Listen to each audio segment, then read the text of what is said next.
Manila Ocean Park's All-Star Bird Show with me, Trainer Francis. Now, here's an object that I will hide under one of these silver cups. Where do you want me to put this object?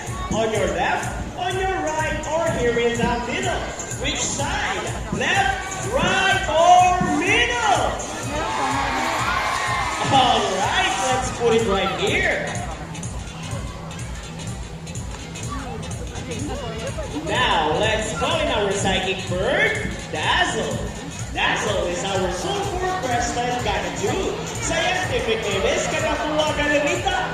Common inhabitants are open woodlands and forest areas along the east coast of Australia. They are very loud birds and can mimic almost any sound.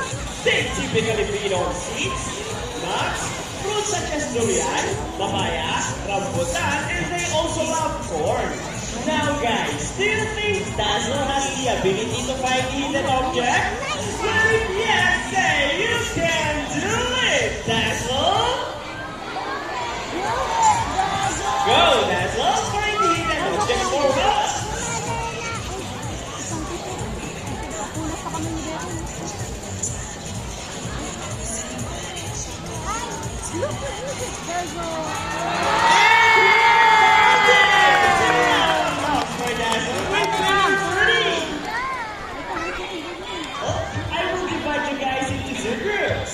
Where's the girls? All the girls will cheer for Sassy. Come on, girls, I need your cheer. Sassy! Sassy! Sassy! Very good. Let's how about the boys? All the boys will cheer for Rocky. Come on, boys, let me hear your cheer. Rocky! Rocky!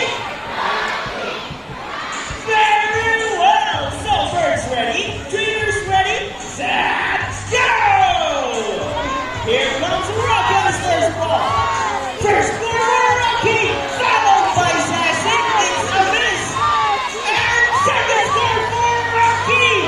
And for the last ball, Rocky wins. Trainer Rochelle, what can you say about that? You guys lose this time. Hold it, we want another race. Oh, she wants another race, Trainer Vince. Are you sure about that? Do you want Sassy to lose again? This time I guarantee you that Sassy will win. So what race do you have in mind? I want our ring race. And what is a ring race? The first bird who can drop 3 rings into the pole, the fastest is the winner. And that is their ring race.